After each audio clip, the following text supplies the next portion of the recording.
Oh, so the time is 6 p.m. Today is Tuesday, August 29th, 2023. We're here for the fifth Tuesday work session of the Coppell City Council.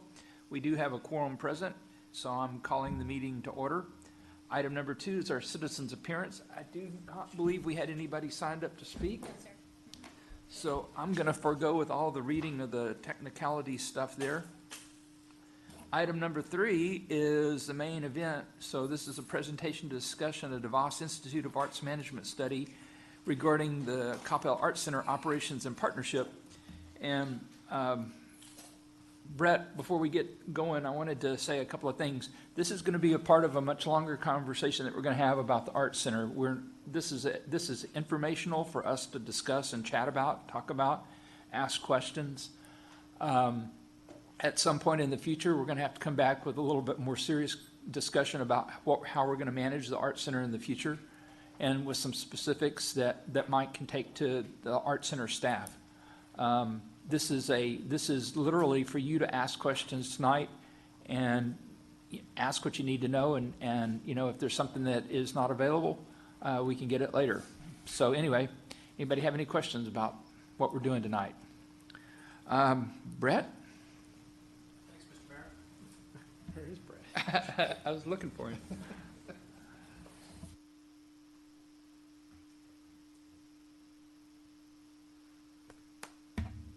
Good to see everybody. I'm Brett Egan. Our office is based out of Washington, D.C. I live in Asheville, North Carolina.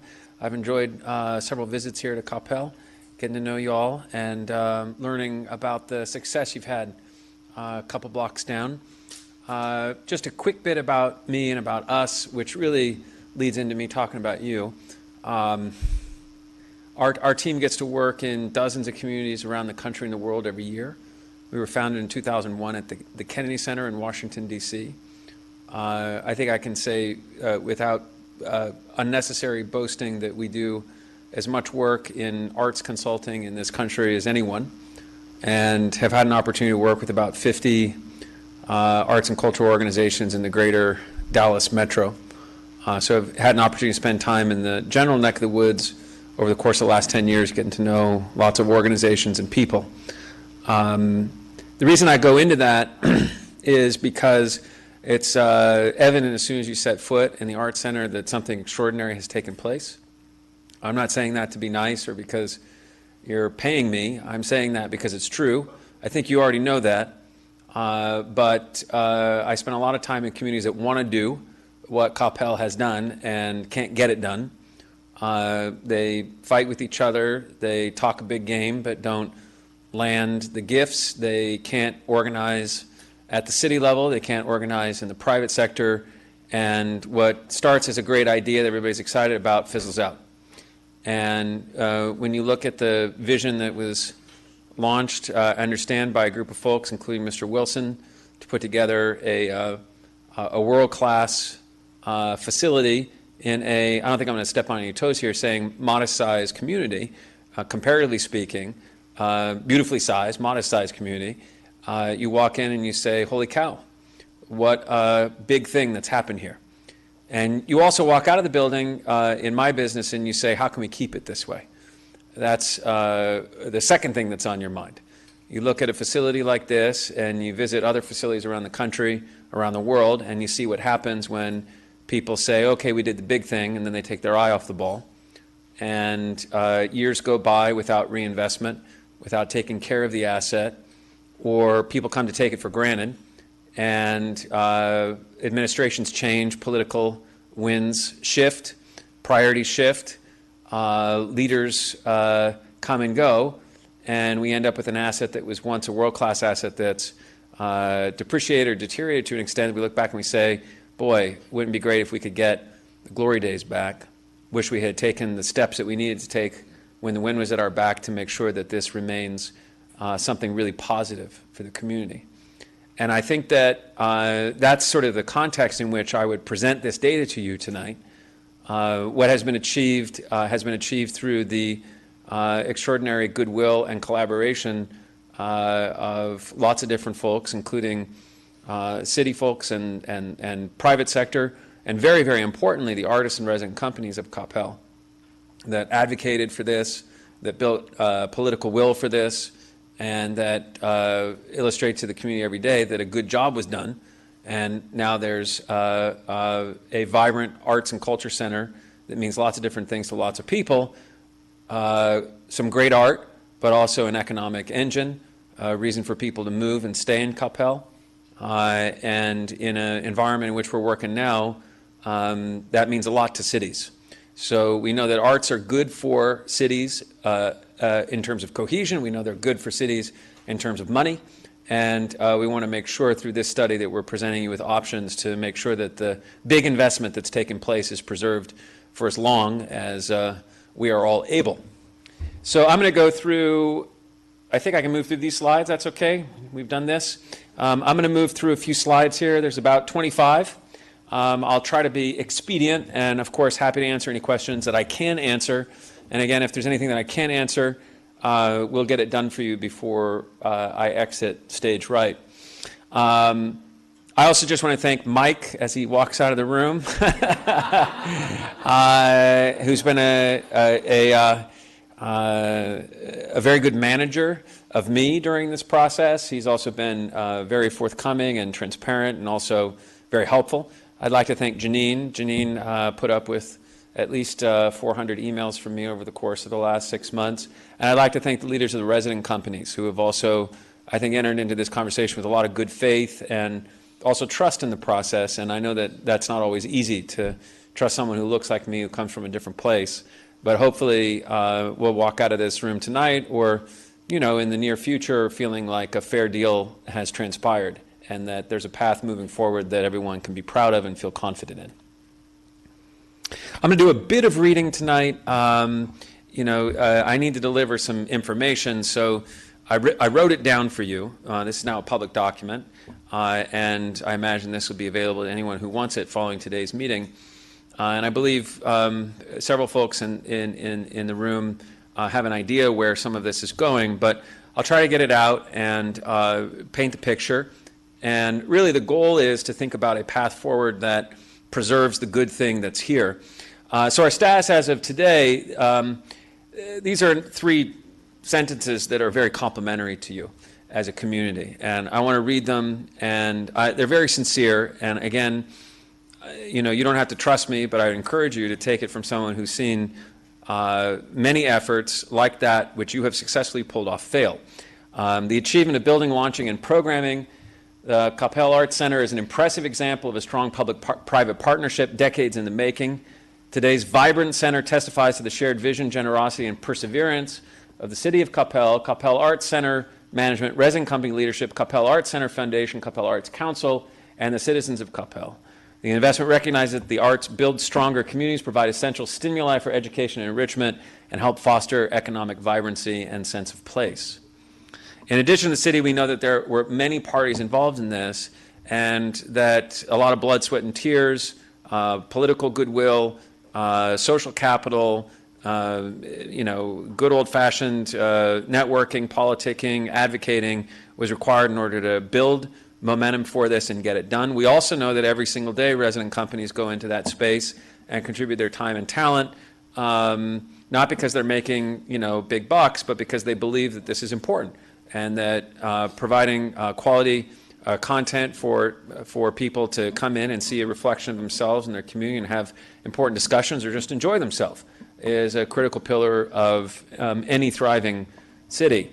So in addition to the city, we know that the management of this Arts Center, Arts Council, the Arts Foundation, Theater Coppell, the Coppell Community Orchestra, the Ballet Ensemble of Texas, the Coppell Community Chorale, and Coppell Creatives, amongst others, continue to pour a lot of energy into making this place thrive.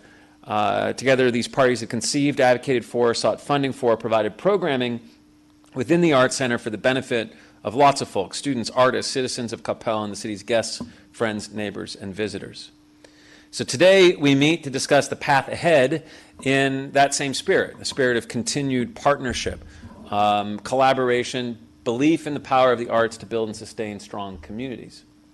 Since its opening, the center has provided a home and a world-class meeting, convening, and presenting facility for a number of entities, Primary amongst its uses have been the center has programmed its own Present series. Forgive me, I'm probably running through some very familiar territory for many of you, but Janine and the team bring in great artists, and they present these artists, and they pay these artists a fee, and then the center takes the box office, they take concessions revenue, and that takes the form of, several dozen wonderful evenings a year where you see artists from, in many cases, outside of Coppell come and perform on the stage. The resident companies utilize the center for performances, of course, but also for rehearsals, exhibitions, and special events. The foundation has utilized the center for meetings, fundraising events, and other community building efforts. The city has utilized the center for meetings and other public events. And the center finally has rented rooms and theaters in the building to external parties. We're going to talk about that quite a lot tonight. At the same time as the sort of business of the center has been building, and you're seeing more and more activity in this asset that you've strived for quite a long time, put a lot of capital into building, the center's sort of figuring out its business. And you opened, or you got on your feet just in time for the pandemic. Pandemic threw us its curveball, as it did to virtually every business worldwide, and certainly every arts business in the country. And so we're still learning. We're still learning here. Roughly 2 years in, a year and a half into business as usual, we're learning the business. We're learning, what we can sell tickets for, how many tickets we can sell, what people are willing to pay to rent the building on the market, what people are willing to pay for concessions. And there's lots of variables that go into running a sustainable arts center. And Janine and the team are working every day very hard to figure that out. And in the meantime, the city has been asked to play a significant role financially. According to the revised 2023 CAC budget, version July 2023, the financial conditions at the center are the following. In fiscal 23, it's estimated that the activities of the CAC will cost approximately $2 million more than it will earn or raise. This is based on the budget. We may do better than this. I want to be really clear. It looks like you probably will do better than this because of good management. But, in the end here, the city is basically putting in about $2 million at present, business as usual, to sort of fill the gap between the expense of running the center and what's coming in terms of revenues, ticket sales, concessions, other revenues, rentals, et cetera. Where is this operating deficit coming from? The majority of the unfunded costs incurred by the center in fiscal 23, about $1.7 million, is basically to support the general operating costs of the center, including use by resident companies and other entities. So this is the labor that it takes to set up the stage. It's the cost of heating, more likely air conditioning, some heating, lots of air conditioning, famously. We're worried about you guys. We hope it cools down. Come to the mountains in Asheville anytime. You've got insurances, you've got the people who clean the stage, you've got the people who secure the building, so about $1.7 million in operating costs, and then about $350,000 of this is for the Presents series. Okay, so that's the artists that come in, and that's the difference between the cost of bringing them in, the transportation, the travel, the production costs, the labor, et cetera, and what comes in at box office. And I just want to be really clear, in the nonprofit arena, these are not totally atypical numbers, okay? You are, at this point in the trajectory of the center, requiring more subsidy than the quote-unquote typical art center. You might be looking at a roughly 45% earned, 55% contributed or subsidized relationship in a sort of long-term sustainable environment.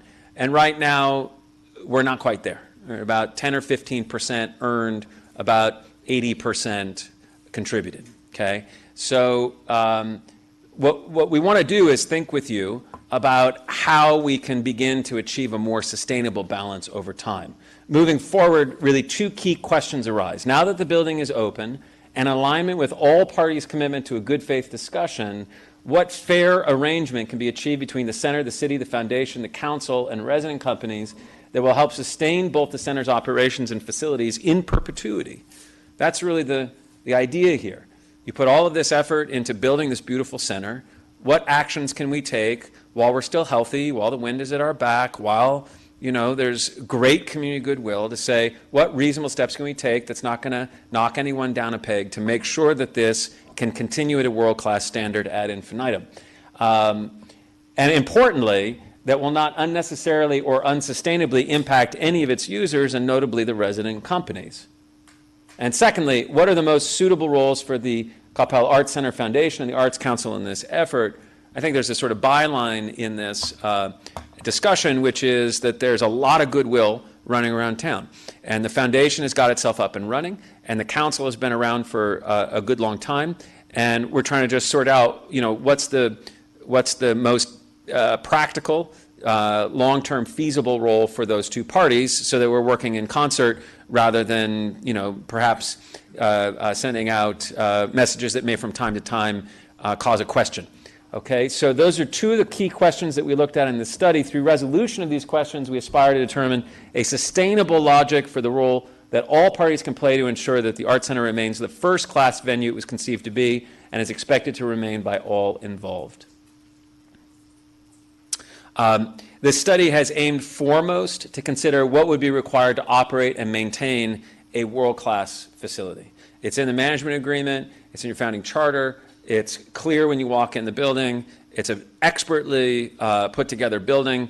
There may be certain things that you wish, in retrospect were done this way or that, but it's a beautiful building. It is right-sized for the community. It offers ample opportunity for artists. It's really a great thing, but it is not inexpensive. It's not inexpensive to operate. It's not inexpensive to maintain. This study recognizes the political and social will to support the center. It's amazing what this council and precedent councils have done to get this done. And I say that having worked with many councils, many cities.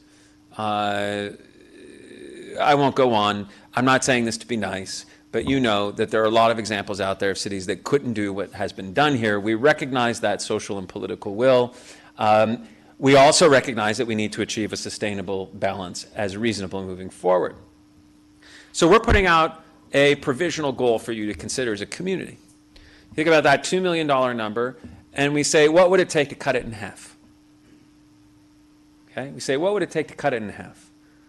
Such that on a moving forward basis, after a strategy is implemented, instead of carrying a $2 million bill a year, the city is looking at something that looks more like a $1 million a year line item investment in the center.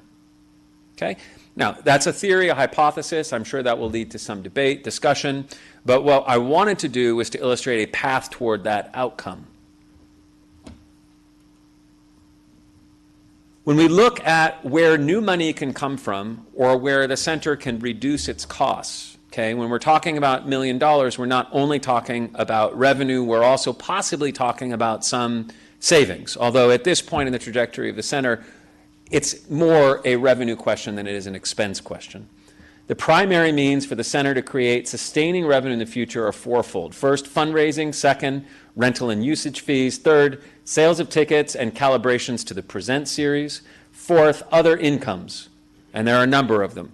What the center calls booth fees or facility fees, concession sales, advertisement sales, sponsorships, and grants. Okay, so we're going to look at each of these four, and we're going to put a number next to each of these four, and we're going to talk about a path towards achieving that number in each of these four. An estimated breakdown, a rough breakdown, a hypothesis for you as a community to consider, which I think is achievable. I think it's a reasonable vision, would be that roughly 50% of that additional $1 million would come from additional third-party rentals and other usage fees by users of the building. Roughly 30% of it would come from additional fundraising.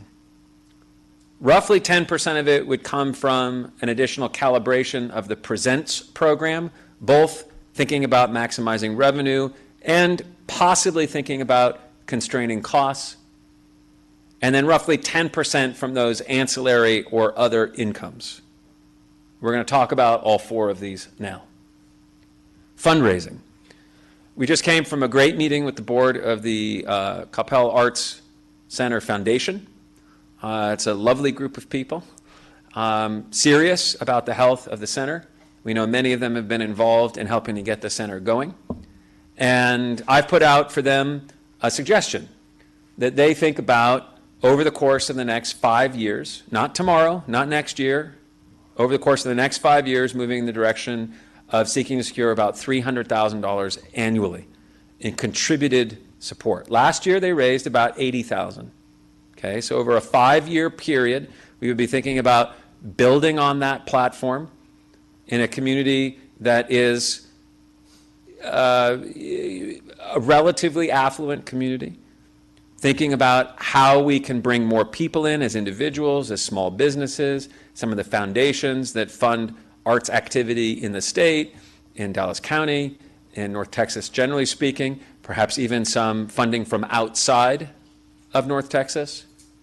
How might we think about this? Well, to give you an image of what it would mean to raise about $300,000, if you take the roughly 2,700 what we would call unique or individual buyers who bought a ticket last year at the center.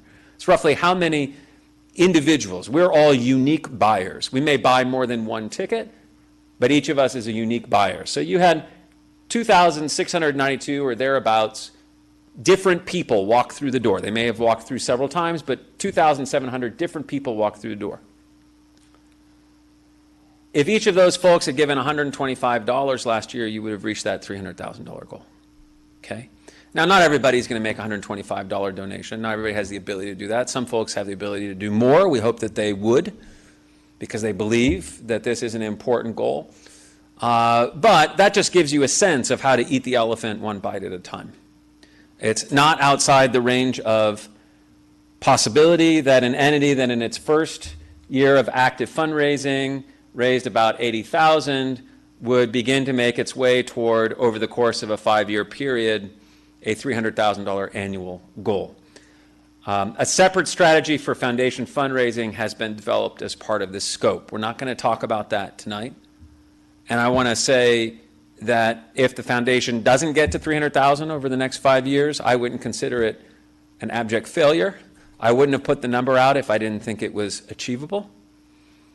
A lot of things have to go right in order for an entity to raise money. The first thing that has to go right is they have to have access to the things that people want to fund. That is to say, they need a strong collaboration with the artists and the arts presenting entities that operate the building. So in order to make this happen, the foundation is going to need a lockstep relationship, Janine, with the Present series. You're going to need a lockstep relationship with the leaders of the resident companies. In the end, they are fundraising to support the work that the Arts Center and that the resident companies are doing. And the basic position of this fundraising is to say, we are fundraising to preserve the world-class asset and make sure that it remains an accessible and affordable place for, in particular, our resident companies to use. There'll be other key messages in there: education, likely; economic vibrancy, likely. We'll be working on a case statement for the foundation with them. Good, very competent, smart, passionate people at the foundation have already done a lot of this work. We're just here to sort of maybe dial it in a little bit more. But really critical to understand that the foundation cannot succeed in this unless it has really high quality product to market and sell to a donor base, and it's going to need access to that backstage. It's going to need access to rehearsals. It's going to need access to artists in order to get that done. So they would not be out there on their own. This would be another really good example of the way a community comes together to get something big done. Let's move on to the second item: rentals and usage fees. The current management agreement between the Coppell Arts Center and the resident companies reflects the city's founding commitment to provide world-class space for performance and exhibition, and resident company commitment to provide high-quality entertainment, enrichment, and education for Coppell area audiences. It's a beautifully written management agreement, and it really testifies to the goodwill on both sides of the relationship. In fact, the concept of goodwill and the intent of all parties involved to continue to operate in goodwill as the city and the resident companies learn the business is laced throughout the management agreement. Two key areas in the management agreement, scheduling and usage fees, I would suggest deserve a bit of a review as we consider a holistic path to increase sustainability. The first is scheduling. Resident company usage is currently prioritized over what the center calls revenue-producing events. That's its present series. That's also third-party rentals for both performances and exhibitions and rehearsals. This is loyal to the founding spirit of the center as a home for resident companies, but has limited the center's efforts to book revenue-producing activities such as presents, performances, and third-party rentals. Nobody's doing anything wrong. Nobody is abusing a position. This is the deal that was brokered as we came in. Part of that deal was also let's stay in communication about the balance and the calibration of that balance as we move forward to make sure that we continue to preserve this asset for decades to come. And then second, the usage fees. So this is just rental fees, but there are a few other usage fees. So we pay a rent to use the space, but if we go above what's called a basic services package, so when you rent the space, you get certain basic services. You can use certain light and sound equipment. You have access to certain personnel. But if the demands of a production exceed that, if we need 4 stagehands instead of X stagehands, if we need extra lights to be brought in, if we need rentals, that goes above and beyond the basic services package. There are extra fees for that. Okay, so usage fees is both the rental fee and other add-ons. Resident companies are at present exempt from usage fees, except in the case that they exceed a comparatively generous basic services package. That's not meant to be a heavy-handed statement. The basic services package is written in the spirit of the incredible collaboration that gave birth to the center, but it for instance, doesn't charge resident companies for certain services that would be standard things to charge for in another rental environment, okay? It's fairly generous, and that's not that anybody's taking advantage. It's just to say this is an area where the spirit of the collaboration has wanted to make it as sensible and sustainable as possible for the resident companies to do their business, and you know, it provides a pretty significant advantage. Resident companies are also at present largely exempt from fees to use adjacent spaces. Again, I want to stress this is not because anybody is taking advantage. This is because the spirit of the center was built to really support this activity. For these reasons, the current management agreement places considerable responsibility on the city and the center to sustain operations and maintenance of the center with relatively limited availability to earned revenue. Now, depending on the year, the combined annual expenses of the resident companies together, and this is all publicly available information, this is not anybody's, laundry dirty or otherwise, the combined annual expenses of the 5 resident companies is approximately $250,000 to $300,000. So you take all of the expenses of the resident companies together, and all of the expenses about, $300,000, maybe in a certain year might go a bit above that, but this is where it's been for the last several years. In this context, while reasonable usage fees are likely needed as part of a long-term compromise to ensure sustainability, the path forward is not likely to rely in significant measure on usage fees paid by resident companies. That is to say, you take 50% of the total annual expenses of all the resident companies combined, put that against the $2 million gap, that's not solving the challenge, right? You take 50% of someone's expenses and take it away from the core business and move it into a new expense, you can see the fate of that business pretty quickly. That's not sustainable either. Because resident companies are not charged for usage of CAC space, either for rehearsal or performance, and only charged for above business as usual usage of CAC labor, equipment, and other services, in fiscal 23, it's estimated that the combined payments of resident companies in the center will total approximately $7,800. A significant change to usage fees, such as increasing them to market rates charged to external parties, would represent a meaningful shift in the relationship between the CAC and their resident companies. At the same time, it is critical that the CAC is able to drive additional revenues. So, where does this leave us? Before we look at any additional fees to resident companies, and we're going to come back to that, let's take a look at alternatives.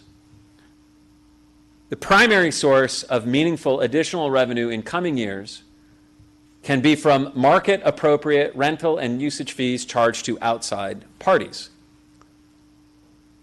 This year, the CAC will do about $300,000 of business in this area. It's good business. So CAC rents the space to corporations, businesses, families, other nonprofits that are not residents, and it charges market rate rental fees. And this year, it's estimated that that business will bring in about $300,000. You were budgeted to bring in about $135,000. So that's a growing business. And I think that this testifies to the good work of the management. It testifies to the attractiveness of the venue. And this is while there's still a lot of use being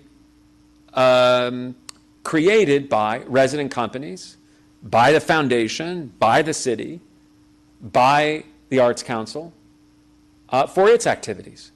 So a question here is there a way for us to reasonably release some additional inventory or days of usage in the spaces for third-party rentals to begin to chip away at that $1 million without upsetting the apple cart for the resident companies and the other users?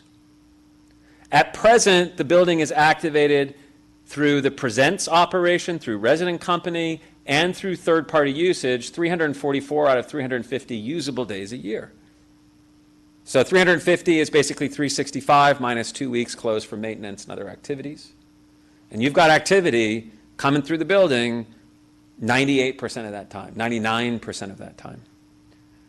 The two primary venues, the Wilson Theater and the Main Hall, are the most rentable venues and form the focus of this discussion. In fiscal 23, this fiscal year, your fiscal is calendar, for those of you who aren't yet familiar with that. It begins on January 1st, ends on December 31st.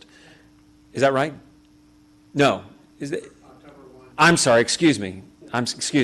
Thank you, October 1st. The two primary venues, Wilson Theater and Main Hall, are the most rentable venues and form the focus of this discussion. In fiscal 23, Wilson will be used 219 days per year by the theater. Main Hall will be used 107 days per year by the other resident companies, ballet, orchestra, chorale. The CAC Presents program, that's the, bringing in other artists, about 43 days a year. Facilities rented to third parties, about 89 days a year. City of Coppell uses CAC for 36 occasions, including the chamber.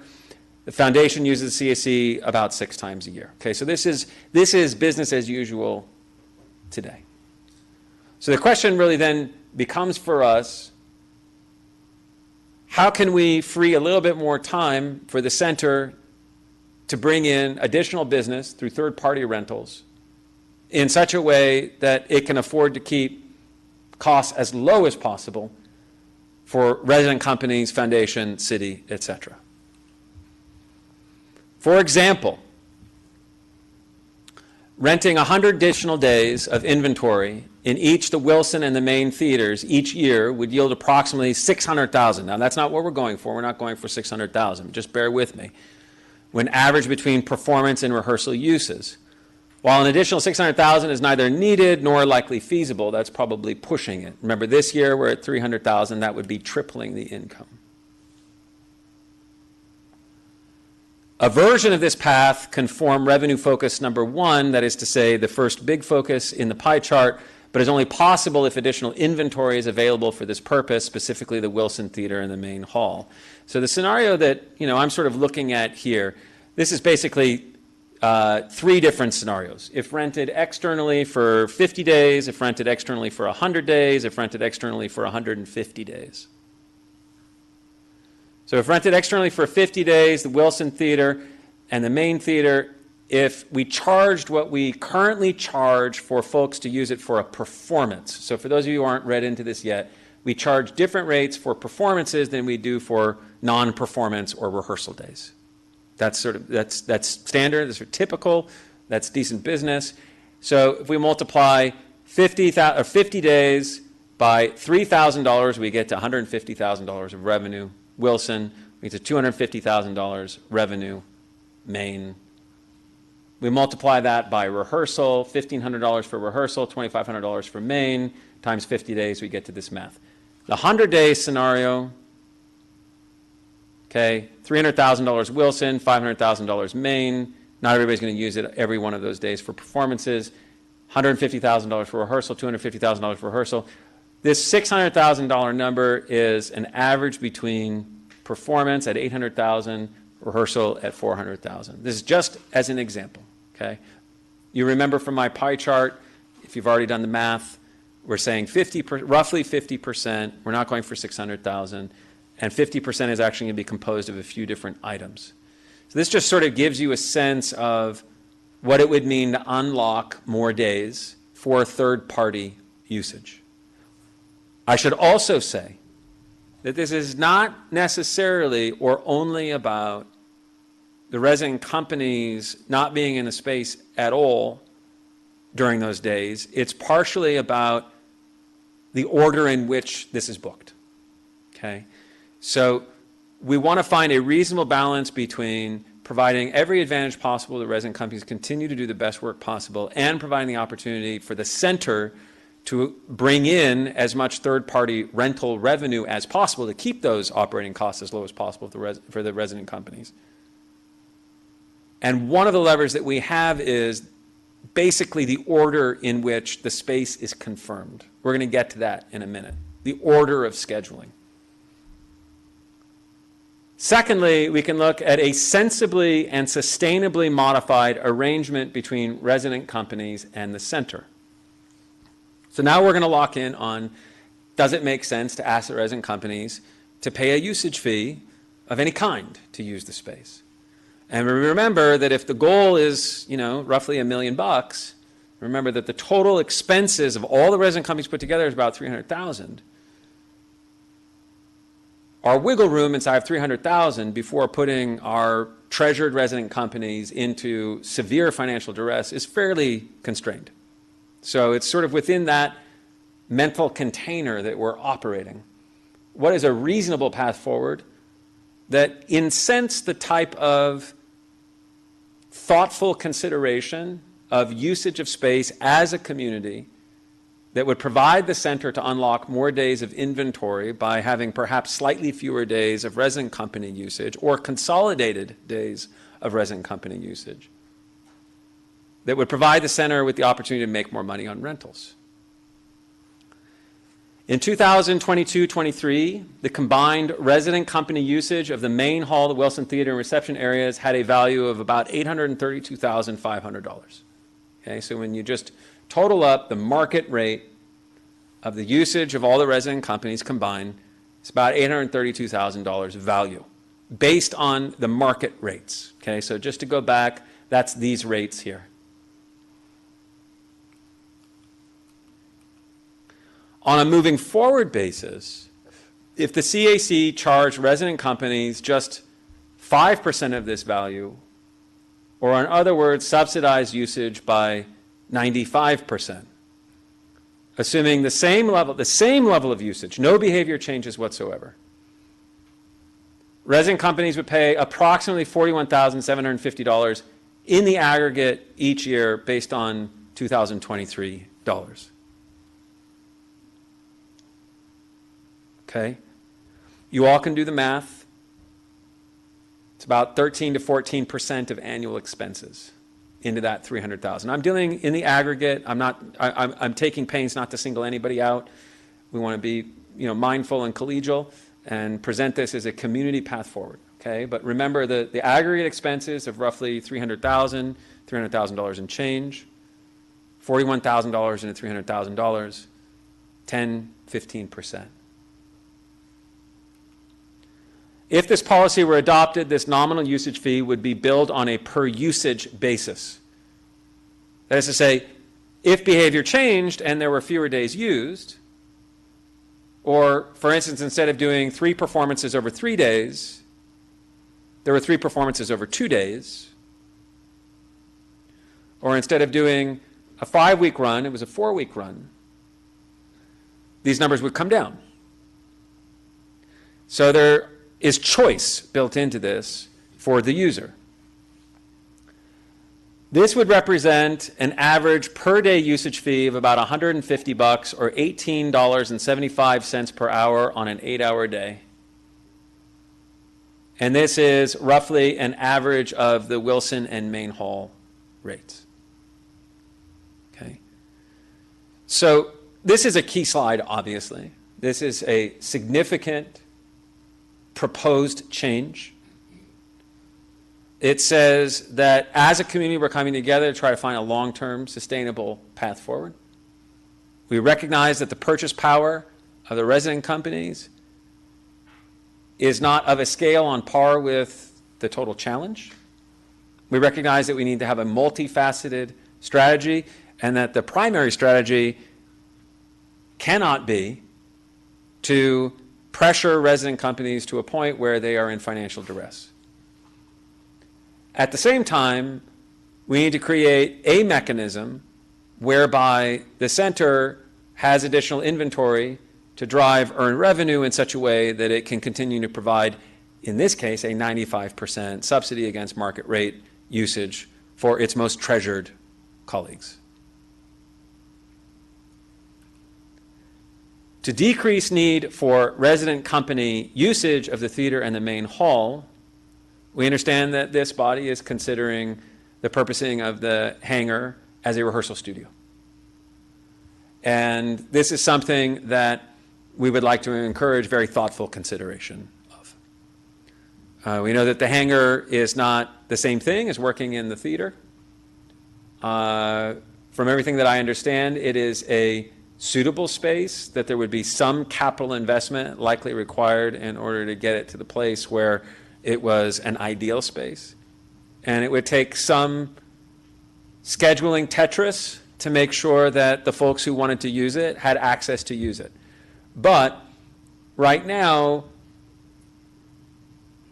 all of the resident companies in one manner or another are using the space, and there is a pretty broad spectrum for both rehearsals and performances. And if we can decrease the need to use the spaces that have the most revenue potential for rehearsal by offering an alternative space that makes that viable for our treasured resident companies, we then produce a more reasonable pathway to success. Let's move on to the Present series. I'll move through this relatively quickly. Over time, the Present series administered by the CAC can also achieve additional cost effectiveness and revenue enhancement. That's just consultant speak for the CAC Present series is learning its business, and it's going to do better as it moves forward. Not that it's doing anything wrong now, but it's going to learn how to sell more tickets. It's going to learn how to do dynamic and demand pricing and push tickets up. The closer we get to a performance, the higher the ticket price, with the lower the inventory, same as airline pricing. It's going to be thinking about things like increasing total ticket sales, increasing the average ticket price, perhaps charging an additional or increased facilities usage fee on each ticket sold. For instance, in year one of operations, CAC and resident companies sold approximately 15,000 tickets. An additional facilities replenishment fee of $2.50 per ticket, $2.50 per ticket, would in this case yield about 40 grand in revenue. There are a few levers on the revenue side that the CAC has. It's also finding its footing on the expense side, but early indications illustrate an ability to perform slightly better than budget on the expense side. Good management, okay? So you're putting together fairly conservative budgets. So far, it looks like we're going to beat those fairly conservative budgets and bring things in a little bit under projected, which is fabulous. It's great management. And as you move forward, we haven't tried to write a plan for the Present series. You haven't asked us to do that. We didn't do that. You've got good people there. But this is obviously, like any other nonprofit business, something that can continue to improve.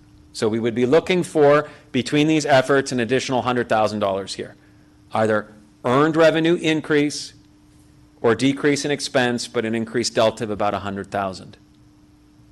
Other means of new ancillary revenues. This is the other category. There's other things that the center can do. Sponsorship sales, grants, advertisement sales, and then in particular for third-party rentals. Continuing to take a look at that basic services package. The basic services package, for those of you not in the business, that's, again, if what the Art Center offers is one lighting person, one sound person, one technical director, if a renter comes in and they need more than that, they're going to pay more for the additional labor and they're going to pay an administrative fee to the center for providing that labor. So there's ways to, for the lack of a better phrase, nickel and dime as a house, the people who use the house. It's not unfair, it's all above board, it's all detailed, but there are some levers that the House has in this discussion. So in summary then, the CAC can look to create a plus or minus $1 million improvement in performance, both increased revenues and decreased expenses through the following measures: approximately $300,000 in new fundraising, approximately $470,000 in increased rental and usage fees, approximately $30,000 in fees paid by resident companies. This is always going to be a moving number. We haven't attempted to pencil out an exact number here. I showed you a $41,000 number before. Okay, the $41,000 number is if we maintain business as usual, all resident companies keep using the space for exactly the same number of days in exactly the same manner as they did this year, and we charge 5% of market rate, it would yield $41,000. This $30,000 assumes that there is going to be some slight modification of behavior, likely moving rehearsals elsewhere, or some rehearsals elsewhere. $100,000 in increased revenues and or decreased costs from presents, about $100,000 in new revenues from ancillary efforts. So that's the theory. That's 4 key steps that would need to be taken in order to achieve that. Let's talk about a few success factors in order to achieve those steps. Number 1, access to comparable rehearsal facilities for resident companies currently in residence at the CAC for a majority of the year, encouraging offsite rehearsals to free more inventory for rental sales. 2, a revised scheduling protocol that enables the CAC to offer dates to prospective renters in advance of resident company booking of season dates while maintaining a best faith effort to supply resident companies with preferred dates. We're going to talk about this in my final slides, which are coming up here. A focused fundraising effort by the foundation with the ability to provide access to the performances and special events of the resident companies, the Present Series, and other CAC functions. It's likely that this fundraising effort will ultimately require some staff support. This is me saying that the foundation will not be able to do their work unless they find true partners in the resident companies and in the Present Series. That's ultimately the product that they are trying to sell. Coordination of messaging between the Arts Council and the foundation regarding fundraising. The foundation is ready to assume the role of primary fundraising arm for the center while respecting, supporting the Arts Council's fundraising for public art. Sip and Stroll in this scenario continues unabated. It's a huge success. Everybody loves it. It does a great job. There's nothing changes. The Arts Council continues to administer and push forward Sip and Stroll. It's done it very well. It's marketed to support the visual arts program. The Arts Center Foundation is really to fund the sustainable operation, the accessibility, and the high-quality performance that takes place in the Arts Center. So Arts Council would be largely public art and visual arts focused. The CAC Foundation would be largely performance and facility focused. And I know that there's been some observation of some confusion in the community about these two roles. To me, this appears to be basically a marketing question, not necessarily a structural question. A community of your size absolutely can have two entities operating simultaneously in this way. Enhanced direct fundraising or other means of revenue production or cost decreases by the resident companies to offset the 5% rental usage fee. So, where does that additional money come from? Well, it might come from a little bit of fundraising, a little bit more fundraising. It might come from slightly enhanced ticket sales. It might come from using the space slightly less. Okay? And we haven't been asked to, we wouldn't presume to, get to know the businesses, the resident companies. They've been doing very well for a long time, thank you very much, without anybody intervening. This 5% is not the primary driver in the financial vision. It's not symbolic either. It means something. It has a role. But we also shouldn't say that it will have no financial impact on the resident companies. We do recognize that. It's likely that strategy will require time to implement. For instance, a 5-year trajectory might resemble something along these lines. Fundraising moving approximately according to this line. Rentals and usage fees moving somewhere along this line. Now, I just want to comment on this number real quick. This is on top of budget this year. So budget this year was roughly 135. Looks like you're going to come in at 300. So really what we're talking about is the difference between 470 and 470 on top of 135, not 470 on top of 300. Does that make sense? We're talking about on top of budget, not on top of actuals. So it's really 470 minus the 165, which you already did this year. You proved you could do it given the current inventory. It's good news. Resident company, roughly that 30,000. This may go up or down depending on usage. Presents revenue or savings. This is Janine and the team selling more tickets. This is Janine and the team maximizing ticket revenue like everybody else in the business does. This is Janine and the team finding ways to be increasingly efficient. This is Janine and the team finding a few grants. This is Janine and the team selling a few more playbill advertisements and advertisements in the lobby. Okay? And then other incomes. These are those ancillary incomes. Okay? Is this a lock? Of course it's not. It's not a lock. Of course it's not a lock. It would take hard work by lots of folks, but it's not a pipe dream either. I hope you can see that there is a path in each of these 4 areas to achieving that outcome over a 5-year period. This is the CODA, folks. So we all know that there is a discussion ongoing about a revision to the current management agreement. And the management agreement is the management agreement that governs the relationship between the Arts Center and the resident companies. It governs the relationship with the other entities that use the center, the Arts Council, the Foundation, others. It's not just the resident companies. So, to support this transition, proposed key changes to management agreement would include a nominal charge for the usage of space billed to resident companies. This nominal fee will represent a 95% subsidy against the market rates charged to third-party renters. Block booking is to be billed at a daily rate, and if you don't understand what this means, I would say unless you're going into the management agreement and you feel like you need to understand what this means, I'm sure Janine would be happy to answer this for you. We can answer this in this context as well. Some of this gets a little granular. I know the resin companies will understand this, but other folks might not. Block booking will be billed at a daily rate. Requests for dedicated and flexible use outside of block booking will be billed at hourly rates. Be a slight change to the scheduling process. There will be an annual request period each year for the resin companies to submit their dates for up to 6 block booking periods and other dedicated and flexible use requests as defined in the user agreement. The center will review and confirm resident company requests in keeping with past practices and booking patterns. However, it's understood that conflicts between resident company booking requests and the center's revenue-generating bookings, either its own present series or third-party rentals, will require good faith consideration by both parties, and that in the event of an irreconcilable conflict, preference may be provided to revenue-generating rentals and bookings. That's lots of words for the Arts Center has to operate itself as a business. It's going to do everything in its power to accommodate the very first choice of all the resident companies. But it's also going to ask for understanding that if it has someone coming in and saying, I really would love to book the Monday or Tuesday after Labor Day for a big corporate event, and I'm willing to pay $10,000, that if there's some flexibility on the resin company side that wanted to use the Tuesday after Labor Day to move it to the Wednesday after Labor Day or the Thursday after Labor Day, there's going to be strong, strong consideration given to that discussion. And I think that's not out of step with the way in which the relationship has been evolving. There's a lot of goodwill here in general, but that would be a slight shift that preference would be given to those. And then on March 1st of each year, the resident company's reservations will be confirmed, and after that, only a flexible date request can be revoked for a revenue-generating request. There are a few other little details here. I'll move through them very quickly.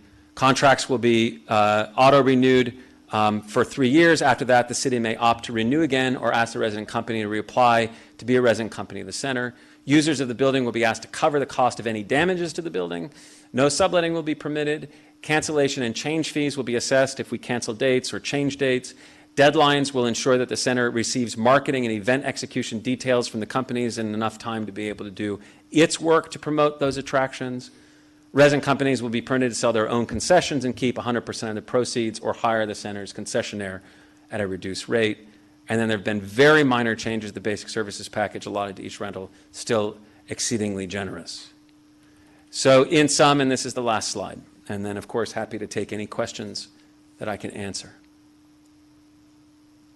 Summary of recommendations here.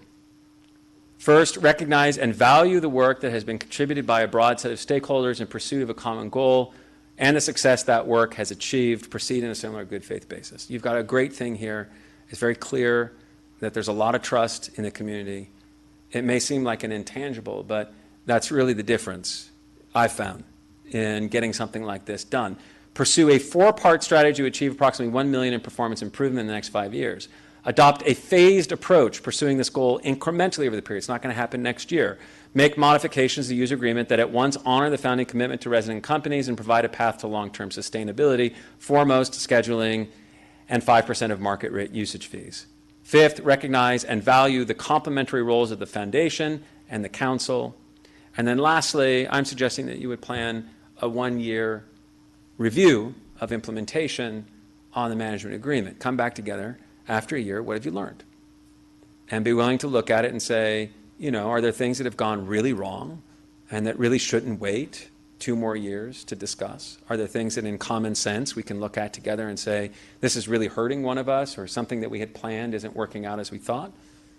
Or are things going fairly well and we can give ourselves a pat on the back and continue to move forward?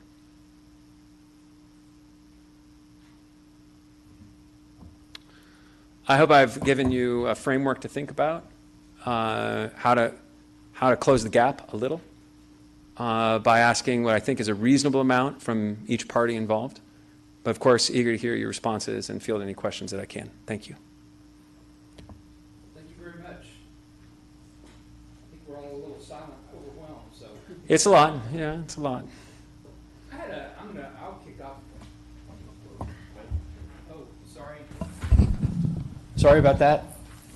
I had one that early on in your presentation, you were talking about the fundraising and giving access to the patrons. Could you go into a little bit more about what type of access you're talking about there? Sure. So technically speaking, there's 4 types of access that we look at in fundraising. Access to people, so artists. Artists come through. Donors love to go backstage. They love to go to the green room. They love to go to receptions. They love to sit at a gala table with a ballet dancer or with a premier violinist. So access to people. They also like access to the leaders of our arts organizations. So you have great arts leaders in this community. And I would think that it would be really exciting for a group of donors to come together with the artistic and executives of each of the resident companies for an annual, what I might call a sort of quiet preview of the year to come, where you'd have the artistic directors come in and talk with donors about collectively what the community can expect to see. So access to people. Access to places is another way to think about this. So I worked at the County Center in Washington for 10 years. It seems ridiculous, but the most coveted access was to go backstage during Nutcracker and have the snow fall on your shoe, take your granddaughter. People paid a lot of money for simple things like that. In the arts, you know, the artists in the room say, geez, if I ever have to go to another rehearsal again. People like to go to dress rehearsals, right, and see the artistic director sitting in the audience, you know, saying, we gotta go back, go back, go back. That light's not right. And arts people say, if I ever have to go to another dress rehearsal again, I'm gonna die of exhaustion and boredom. But the public loves this. So access to places, objects. This one's a little bit tougher for many performing arts organizations, but you know, people like to get close to. They love going into like costume storage areas.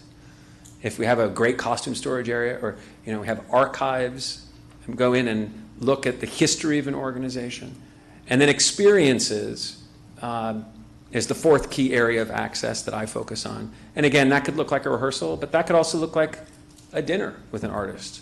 It could look like a private conversation with, again, with an artistic director. It could look like, in many cases, fundraisers will do things like take donors on a small trip to a place or a location and provide an experience that you can't get elsewhere. So people, places, objects, experiences are four types of access that we look for, Mr. Mayor. And fundraisers sort of know this intuitively, but that's a technical way to work on it. Yeah. Thanks for explaining that to us, just the plain civilians Yeah. that we are. So, fundraising professionals are a rare breed, but you learn certain structures that hopefully help. So council, any questions for Brett?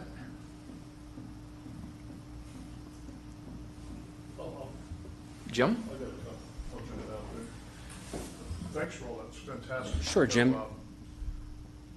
We talked about bringing DeVos in a long time ago. Yeah. I'm really glad we waited, because I think there was a certain amount of maturity, with respect to the organization, the CACF, and the CAC itself, to kind of get to a point where we could really benefit from your advice. And so I think we're there, and I'm very appreciative that we've done this.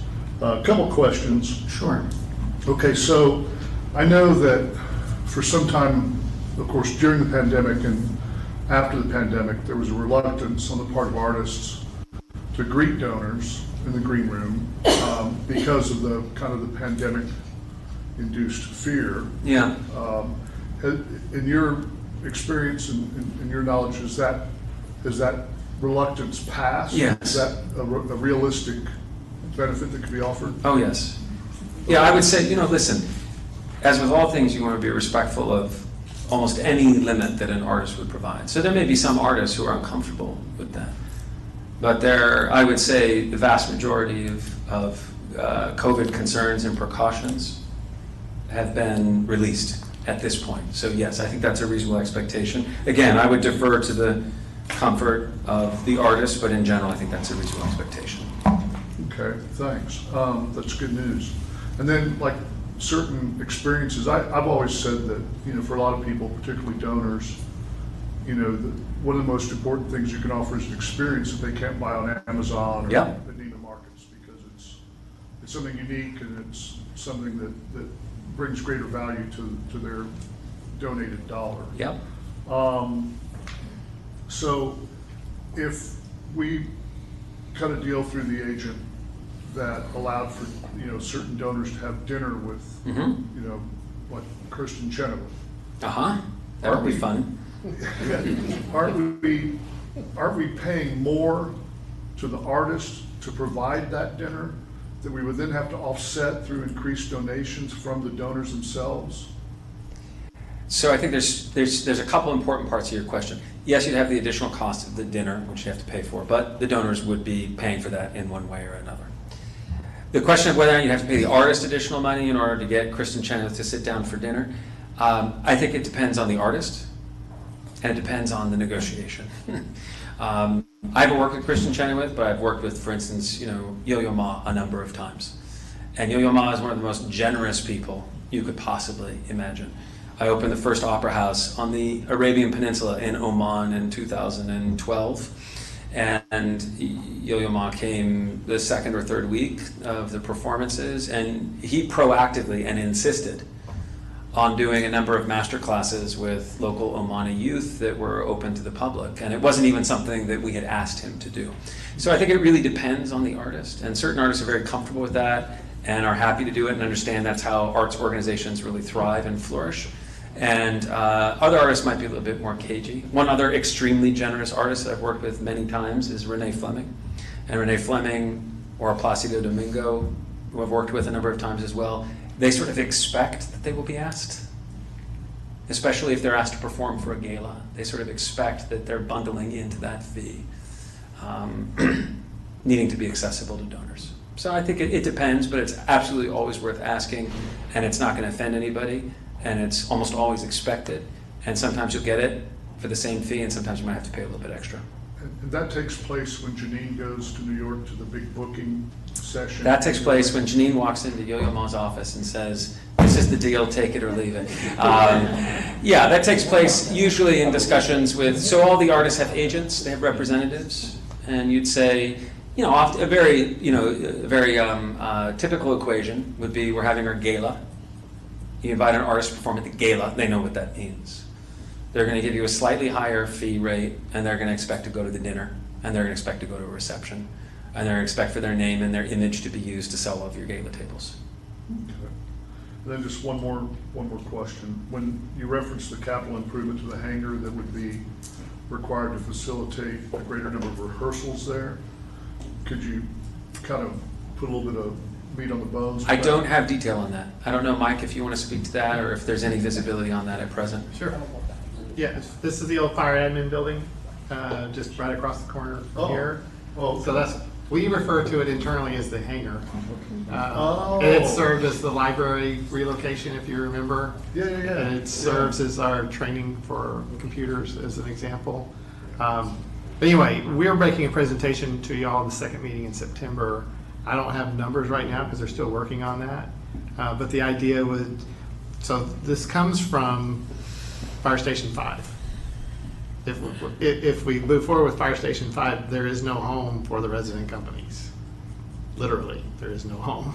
And so the idea is potentially to move them over to that location. Okay, no, that's great, Mike. See, to me, the part where like the CACF board meets, that like, it's when you walk in the doors to your immediate right, across from the restrooms, that was originally going to be called the hangar. Remember? I'm sorry. We were if going I to have wasn't happy clear. hours there. Yeah, if you promise me a happy hour, I'm going to remember. And so that's what threw me. I thought we were looking at doing something. Got it. Okay, thank you. That's all I had. Thank you, Mayor. Jim. Thank you, Mike.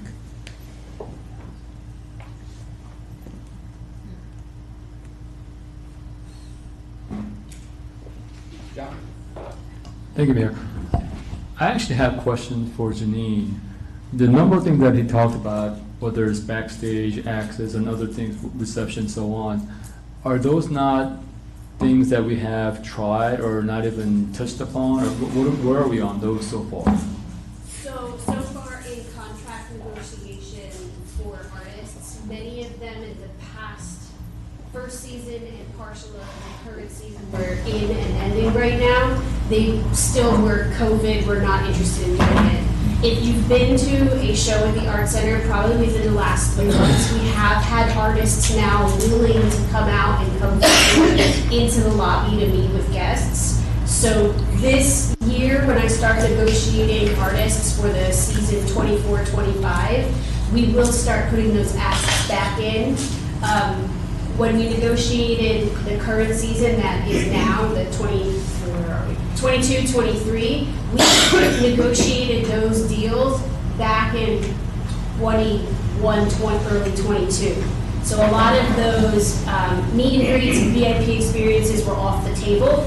And as you heard Brett say, they're now starting to come back on the table. So as I negotiate these new ones, we'll put those asks in to create those experiences that can possibly be tied into the foundation to have special member VIP experiences, which will then encourage their more members to become donors, which then increases fundraising.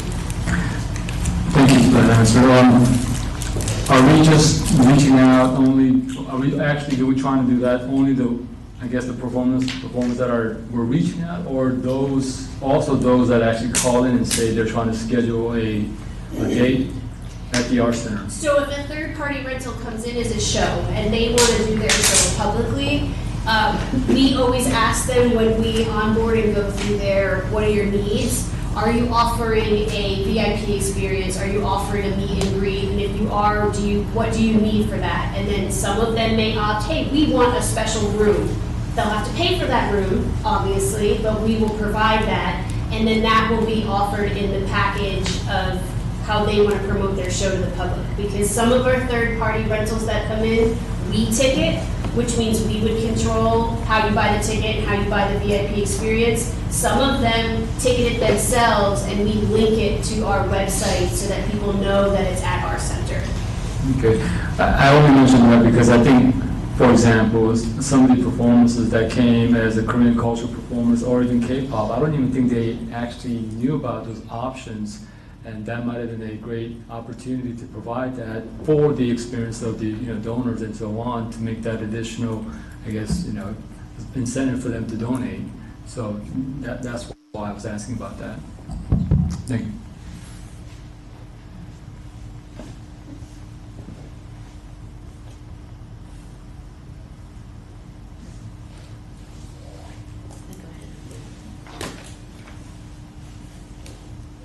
Brianna? No, I'm looking at him. I have a lot of processing, and that's a lot of information. Yeah. But it was really good, and, I guess I'm trying to figure out too, like, from the revenue structure that you presented, like, how we compare, oh, thank you, sorry. I just talk so loud naturally, but how we compare to our neighboring cities that have similar facilities, and just, I don't know if it's, everybody's kind of brought up COVID, and so now that we've gone back to some normalcy, right, I would think competition is up for bringing in certain shows and having certain performances, and just how do we compare to other similar facilities nearby?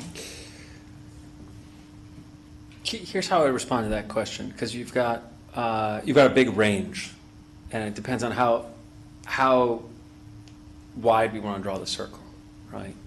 So we've got Garland, we've got Irving.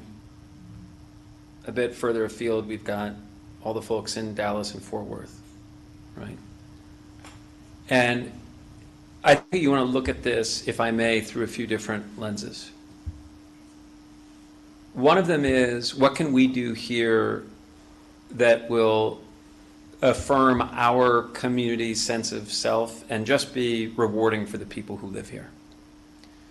And I think the answer to that is largely your resident companies. And it's also what I would call good, but not totally differentiated presents programming. So, Janine, this is not a critique in the slightest. It's just to say the majority of the presents programming that's coming in is not of a species that is so different from anything else that you could find anywhere in the region that you can only find it here, and you're going to get in the car and you're going to travel 30 or 45 minutes to get here. And that's not a critique. You can build a business around those two lines of programming over time. And I haven't looked at exactly what this niche might be. We actually talked about this at the foundation meeting today. Over time, what I think would be really interesting strategically for you as a community is to say, what can we do, or what can we do differently in such a way that people from a 20 or 30 mile radius might get in the car and drive half an hour, 45 minutes to come see us? As different than go to the Arts Center that's right down the street from them, or go into Dallas and Fort Worth and see a similar type of attraction with another $10 million behind it that's going to be a totally different type of experience. I work with a client in California, in the greater Los Angeles area, which is a horrible place to run a nonprofit business. So competitive, and all anybody does is complain about the traffic, and traffic is really real for anyone who knows that, and it's a big factor for nonprofits, which side of the 405 you're on, where your audience is going to come from. And this nonprofit locked in on presenting concert opera. So there's the LA Opera, but there's this nonprofit that decided they were going to do opera in an intimate setting. And they have a 450-seat theater, just a smidge bigger than the main hall, just a smidge. And what they do is they bring in 4 premier opera artists a year, and they have major donors that fall over themselves to fund it, and they end up in the LA Times in a way that the Los Angeles Opera can't, because the Los Angeles Opera, you're seeing Placido Domingo from a football field away. Excuse me, I woke up early this morning. Football field away, whereas in this theater you're seeing him from a pool table distance. And that's their differentiating factor. So I don't think you really need to worry about that right now. But what I would say is that over time, that would be the way that I would seek to perhaps begin to differentiate a little bit, and would give you a chance to bring in people from outside of your area a little bit more, which I think is probably important for you. Let me just give you one other data point, which I didn't share here. But I think, Mike, we spoke about this early on in the process, and it's a compliment. In its first year, first year post-pandemic, okay, the CAC reached nearly 20% of what we call the inclined arts audience in Coppell. Okay? Now, that may not mean much to you, but I look at this metric all over the place. The Metropolitan Museum of Art, the best attended cultural institution in the world, achieves 10.3% of its inclined audience base. Now, this is people who are inclined to go to a museum. They reach 1 out of 10 of them. You have reached 1 out of 5 of inclined people in Coppell who would go to a performance of any kind. And there's 2 things to say about that. There's not that many people comparatively, and that's not meant to be diminutive, you know, it's just a modest-sized community.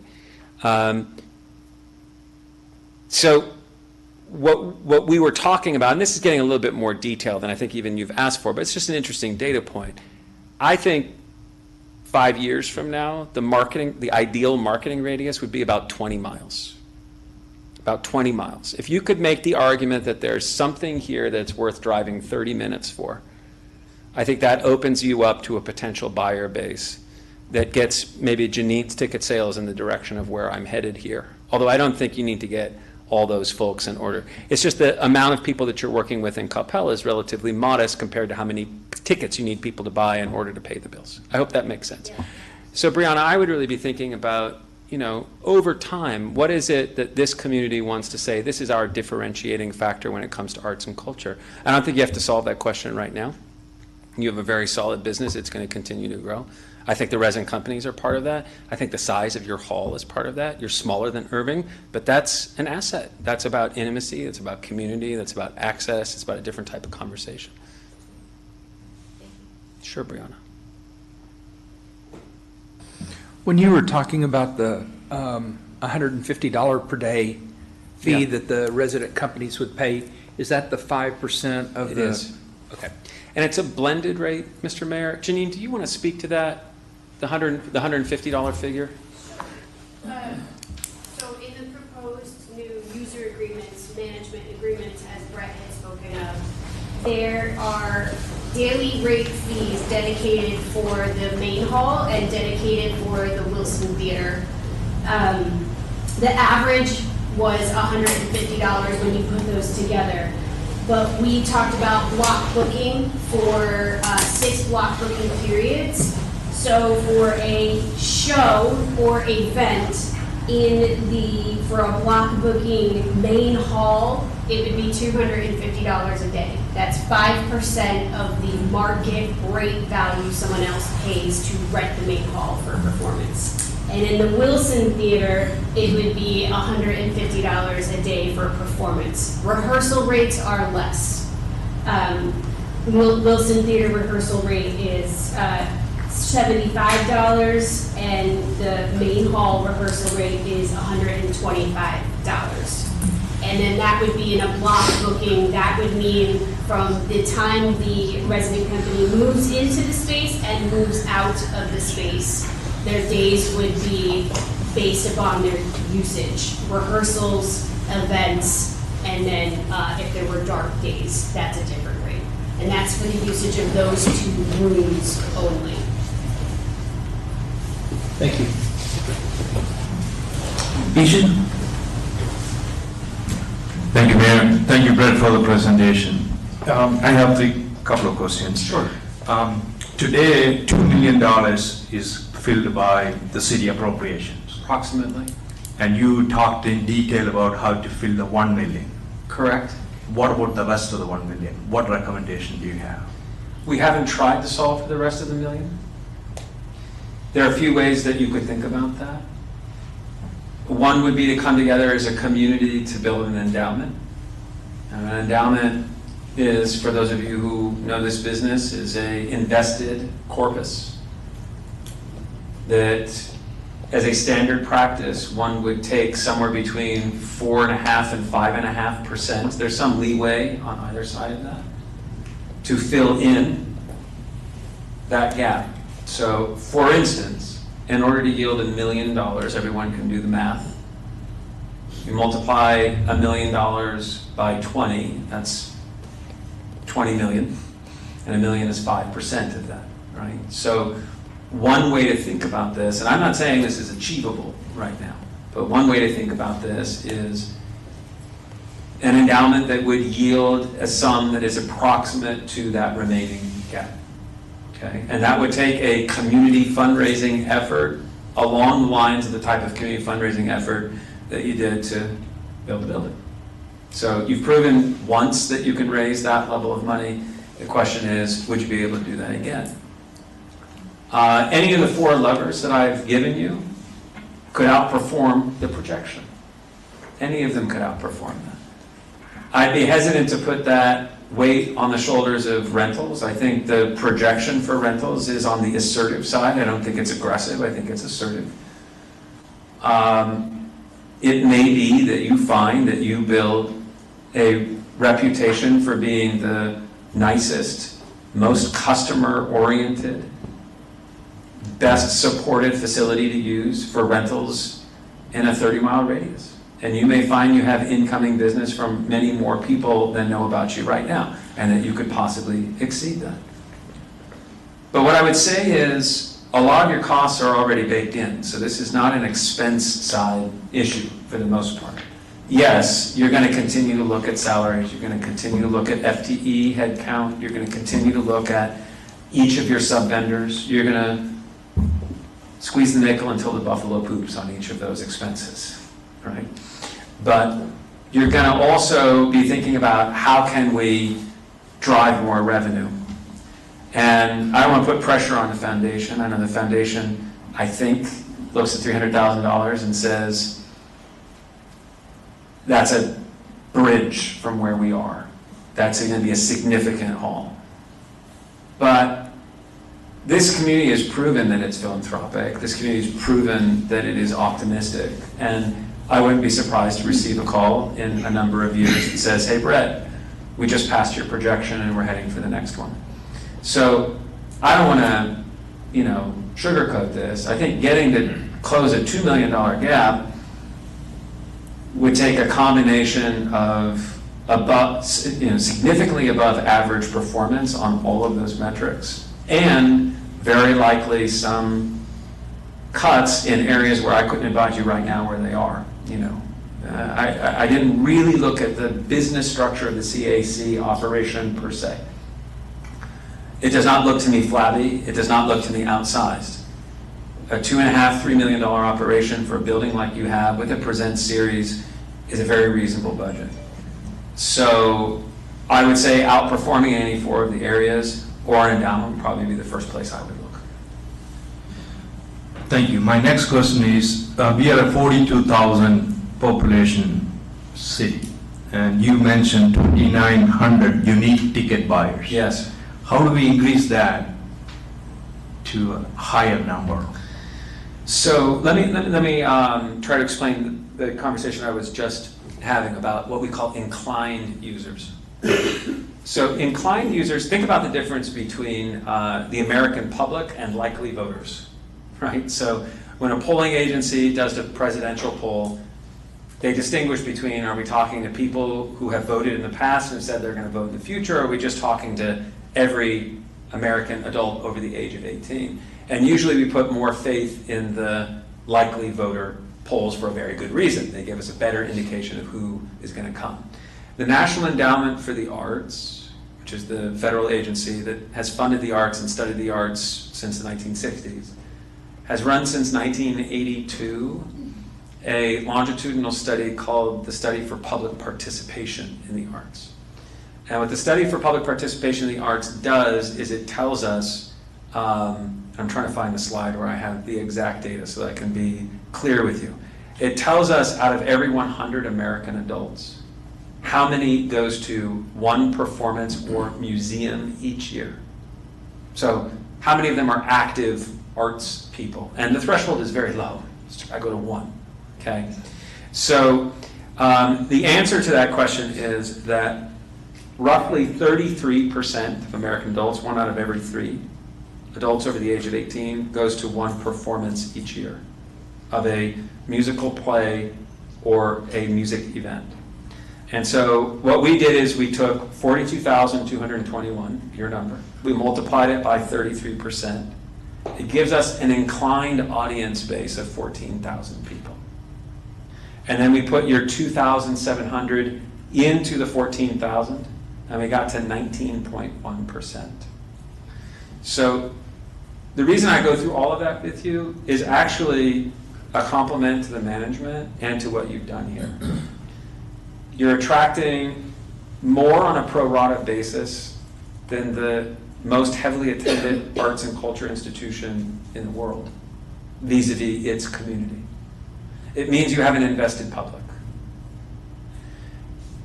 Can you get more of those people? Of course you can, and you should. And you know, I could sit here and talk with you about arts marketing all night long, but I anticipate you have other things you want to do with your evening.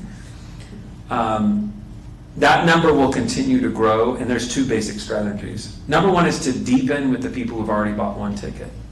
And you had 2,600 people who already came in.